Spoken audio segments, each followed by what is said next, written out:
విద్యార్థులకు శుభోదయం. డిగ్రీ మొదటి సంవత్సరం మొదటి సెమిస్టర్లో వ్యాకరణ అంశాల్లో మనకి సంధులు సమాసాలు ఉన్నాయి.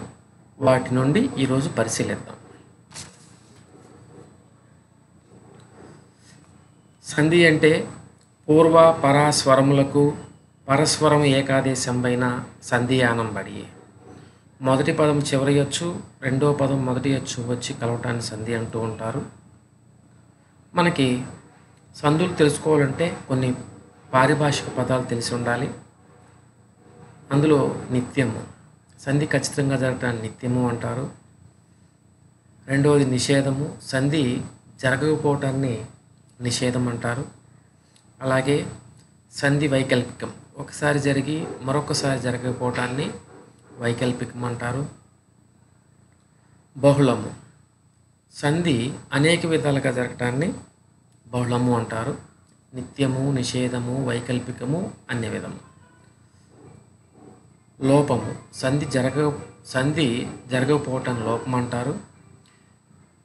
విరుక్తము, ఒక హల్లు కింద వేరే హల్లు ఉండటానికి విరుక్తము అంటారు.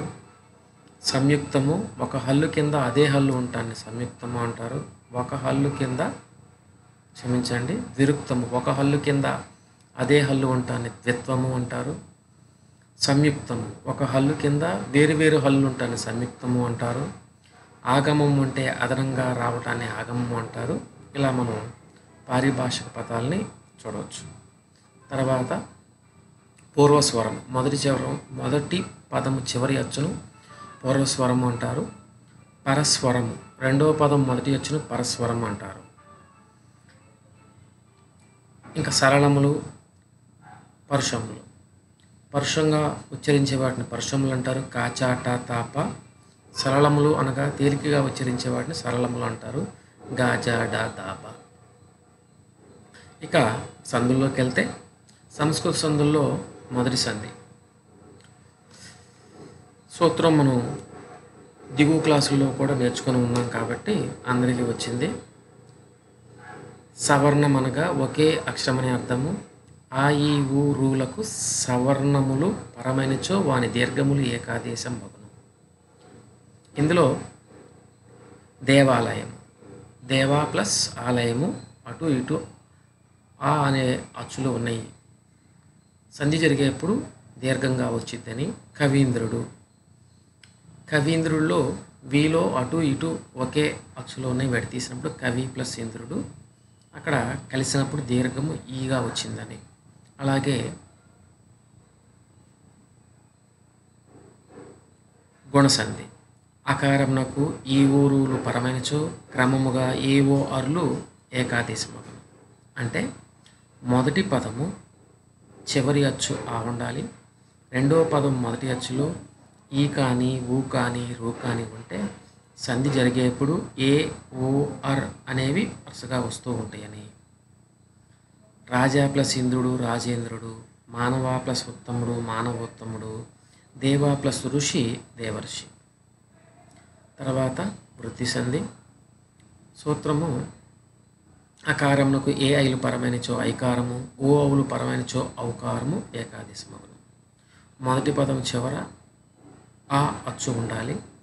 రెండవ పదంలో ఏ కానీ ఐ కానీ ఉంటే ఐ వస్తుందని, ఓ కానీ ఔ కానీ ఉంటే ఔ వస్తుందని మనము చూస్తూ ఉంటాము.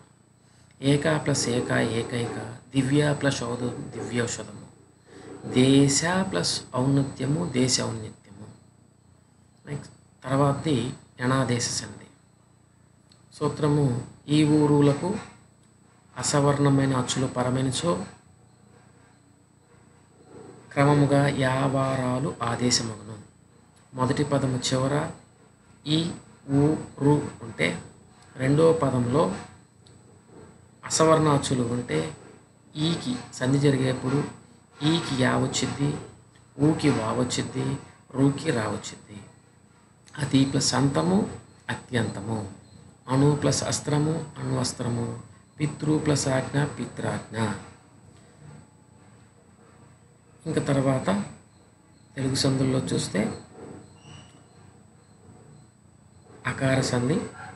అత్తునకు సంధి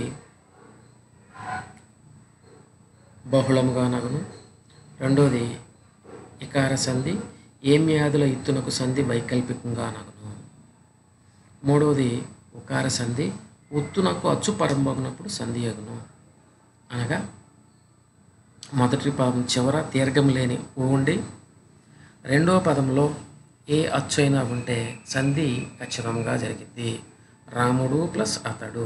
రాముడు అన్నప్పుడు ఉంది, అతడు అన్నప్పుడు ఆ ఉంది. ఇక్కడ సంధి జరిగింది. తర్వాత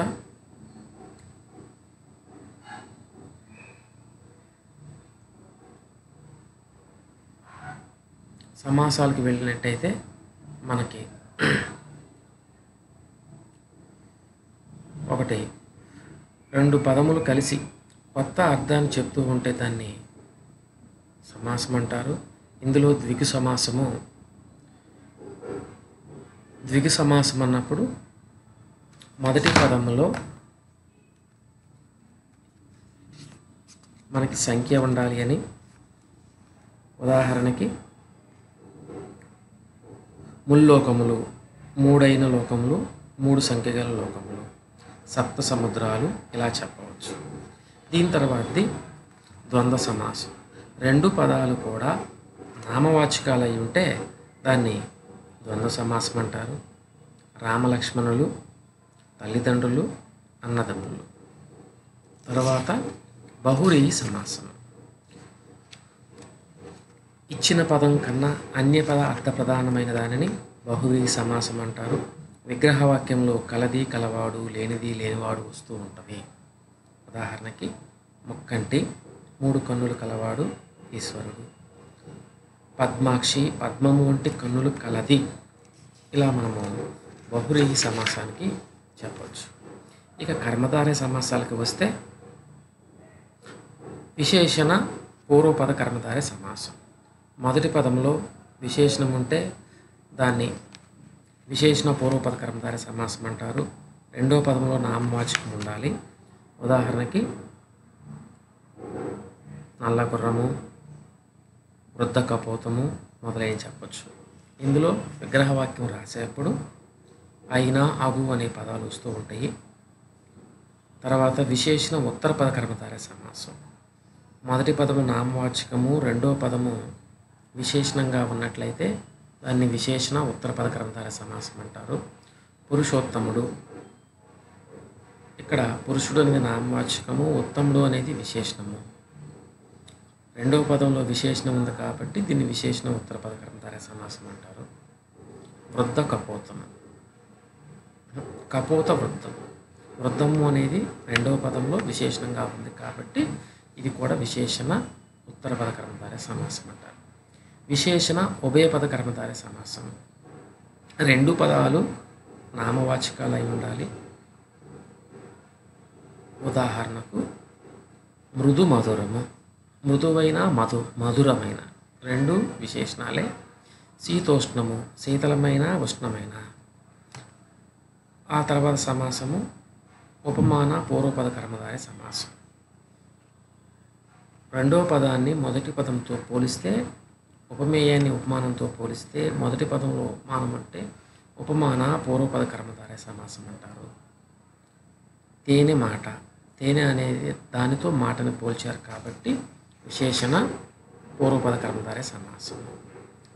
తర్వాత విశేషణ ఉత్తర పద కర్మధారయ సమాసం. పాద పద్మం, పాదాలని పద్మాలతో పోల్చారు.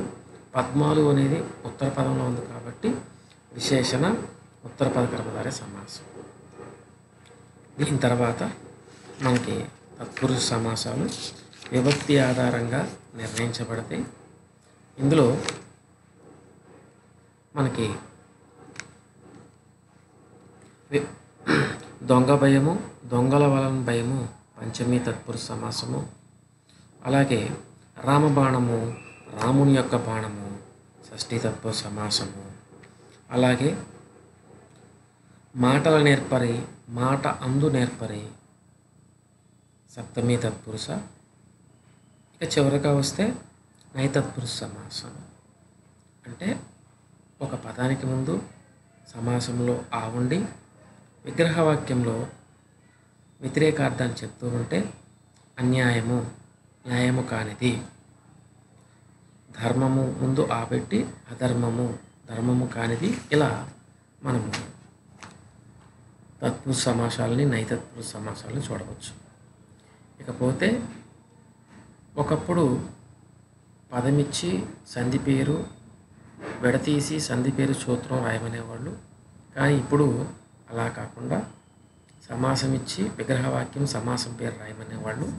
అలా కాకుండా మనకి బహుళ ఐచ్ఛిక ప్రశ్నలుగా ఇప్పుడు ప్రశ్నాపత్రంలో రూపొందించడం జరిగింది. కాబట్టి విద్యార్థులు సులభంగా ఇచ్చిన ప్రశ్నకి కింద 4 జవాబుల్లో సరైన జవాబుని పరిశీలించి దానికి జవాబును గుర్తించగలరు.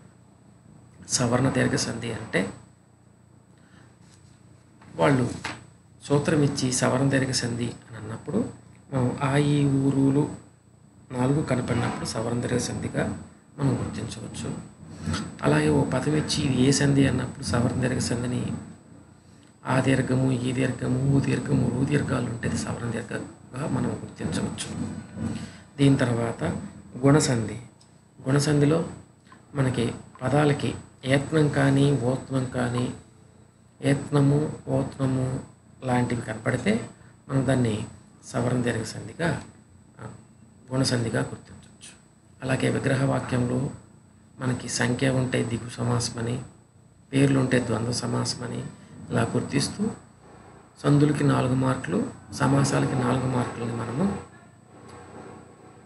మంచి మార్కులు తెచ్చుకోవడానికి ఆస్కారం ఉండదు. దీనిపైన విద్యార్థులు తరగతి గదిలో చెప్పే పాఠ్యాంశాలని క్షుణ్ణంగా పరిశీలిస్తే మంచి మార్కులతో పాస్ అయ్యే ఆస్కారం ఉంది.